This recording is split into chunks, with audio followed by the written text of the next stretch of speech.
소개를 해주셔서 저희는 심플하게 하겠습니다. 네, 경영학과 1학번 이준학, 경영학과 1학번 류지훈, 경영학과 14학번 박수연, 경영학과 13학번 고정윤입니다. 열애 발견팀입니다.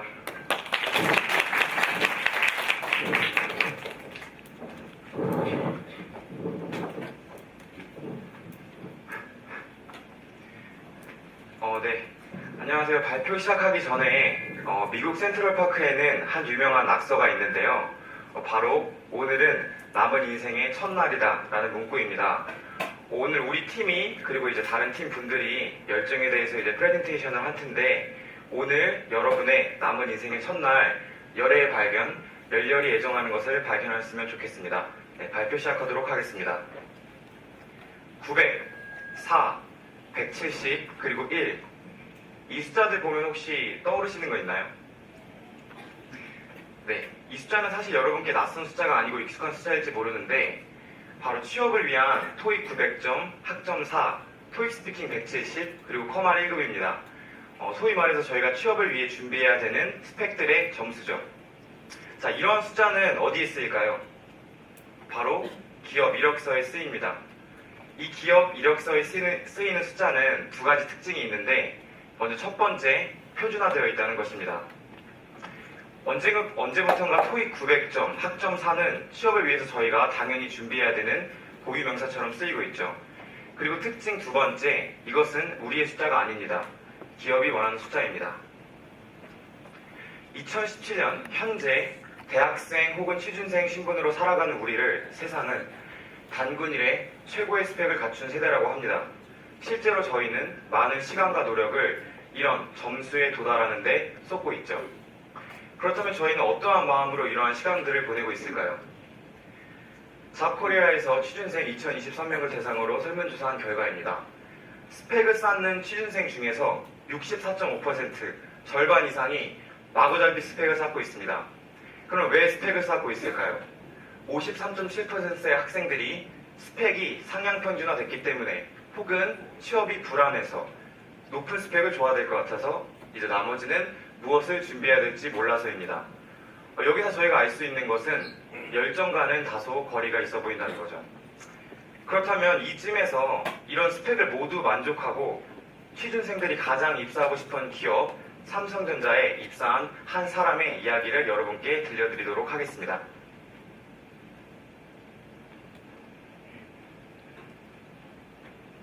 27살의 나이에 삼성에 입사한 청년이 있었습니다.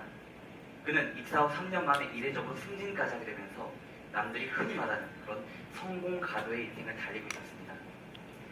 어렸을 적부터 그는 자신의 성공이란 목표를 달성하기 위해서 자신의 모든 것을 바쳐 열심히 살아왔었고 주변 경쟁자들과의 경쟁에서 이겨가면서 그렇게 악착같이 살아왔었습니다.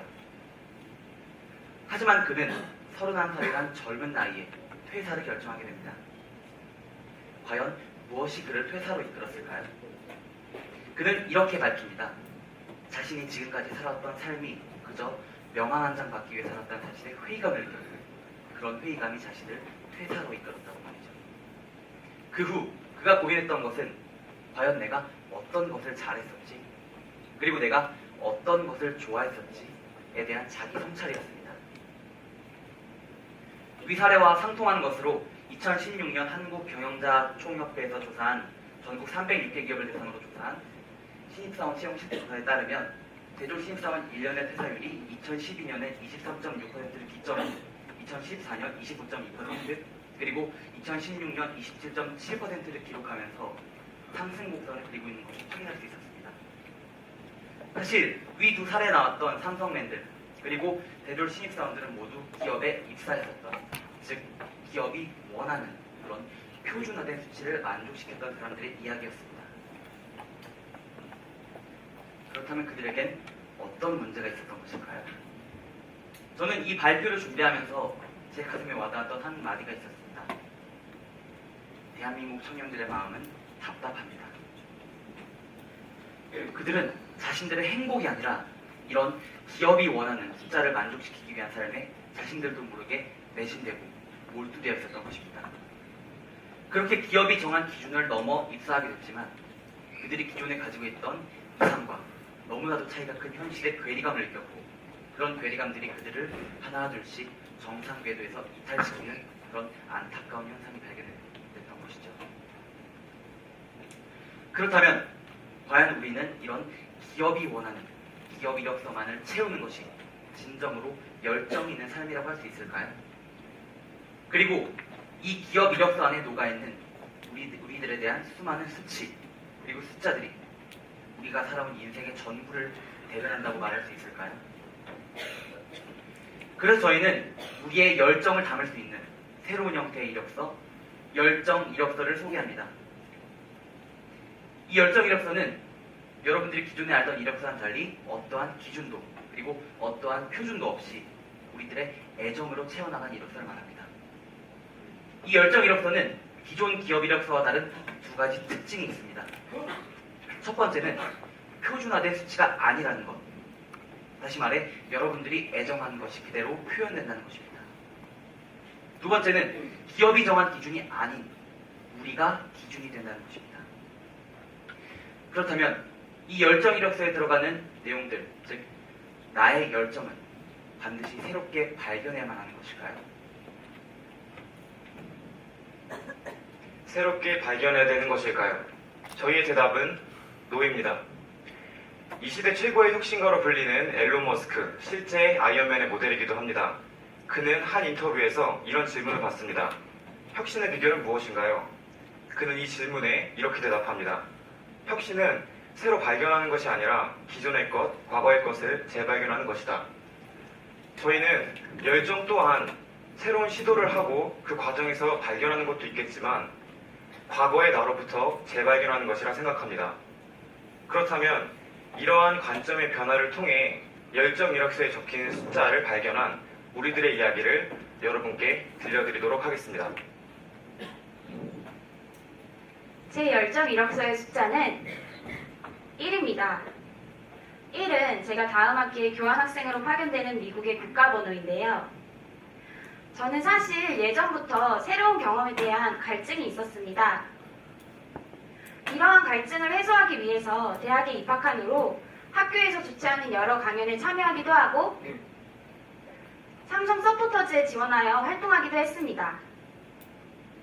이러한 경험들을 통해서 저는 새로운 경험에 대한 애정 그리고 열의를 다시 한번 느낄 수 있었습니다. 새로운 경험들을 통해서 저는 많은 사람들을 만날 수 있었고 그리고 제가 몰랐던 많은 것들에 대한 가르침을 얻을 수 있었습니다. 이후로 저는 국내뿐 아니라 해외 문화를 접하고 그리고 그곳의 사람들을 만나고 싶다는 생각을 하게 되었습니다. 그래서 제가 준비하게 된 것은 교환학생인데요. 교환학생은 언어를 배울 수 있다는 이점도 있지만 제게 있어 가장 큰 이점은 새로운 경험에 대한 동경이었습니다. 제가 교환학생을 지원하기 위해서 토플 시험을 준비할 때 생활비를 벌고 저축을 하고 그러면서 공부를 해야 했기에 너무나 힘이 들었습니다. 하지만 미국에 가서 새로운 경험을 한다는 것에 대한 애정이 있었기에 견딜 수 있었던 것 같습니다. 이번 발표를 준비하면서 저의 열정 이력서를 써보기 전까지는 결과가 거창하고 화려해야만 열정이라고 생각했습니다. 하지만 열정이 새롭게 발견하는 것이 아니라 과거의 나로부터 재발견하는 것임을 깨닫고 나서 저의 열정이 어디를 향해 있었는지 그리고 저의 애정이 어디에 담겨 있었는지 다시 생각해보게 되었습니다. 그리고 그 결과 미국을 가서 새로운 경험을 한다는 것에 대한 애정으로 시험을 준비하는 그 힘든 과정들도 이겨냈기에 저의 열정 이력서에는 미국의 국가번호 1이 남겨지게 되었습니다.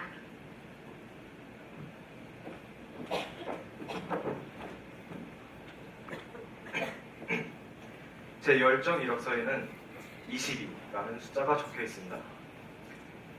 이게 수상 경력이었으면 참 좋았겠지만 이 숫자는 제가 공모전에 참여했던 숫자입니다. 저는 전자통신공학과로 이 대학교에 입학을 하게 되었습니다. 전자통신이 정말 좋다는 이야기를 많이 들었기 때문입니다. 그래서 그런지 몰라도 이 분야에 있어서 저는 열심히는 했지만 아마 애정을 가지지는 않았던 것 같습니다. 그렇게 1학년을 보내면서 들어갔던 동아리가 바로 마케팅 동아리입니다. 동아리를 통해 다른 과의 여러 사람들을 만나보고도 싶었고, 그리고 마케팅에 대한 어느 정도 막연한 호기심도 있었기 때문에 들어가게 되었습니다. 그리고 그곳에서 저는 선배들과 함께 공모전에 나가게 되었는데요. 그 사이에 끼어서 저는 아는 게 아무것도 없는데도 그래도 한두 마디씩 내뱉어 가면서 하나하나씩 공모전을 따라 나갔습니다. 그런데 처음부터 저는 이 마케팅이라는 것에 애정을 느낀 것은 아닙니다. 하지만 제 책상에 어느 순간부터 마케팅 관련된 책이 하나둘씩 쌓이고, 그리고 마케팅 관련된 공모전이라면 일단 나가고 보는 제 모습을 발견했습니다. 여기 있는 22번의 공모전 도전, 이 중에서 저는 몇 번을 수상했을까요? 단 3번밖에 없습니다. 많은 실패를 겪었죠. 그럼에도 불구하고 마케팅이라는 단어를 새로 접하게 되면 여전히 새롭고 또 설렙니다. 단순히 호기심으로 시작하였던 일이 어느 순간부터인가 애착을 가지는 일이 되었습니다. 그리고 지금 저는 전자통신공학에서 경영학과로 전과를 하였는데요. 왜 전과를 하였을까요? 마케팅 때문에 왔습니다. 제 열정 이력서에 적힌 이 20이라는 숫자는 앞으로도 계속 오늘 지금을 비롯해서 계속해서 늘어나갈 것입니다. 1과 그리고 저의 22, 이렇듯 우리들이 가지고 있는 열정 이력서에는 아무런 기준이 없습니다. 그저 우리가 애정하는 만큼 채워가는 것입니다.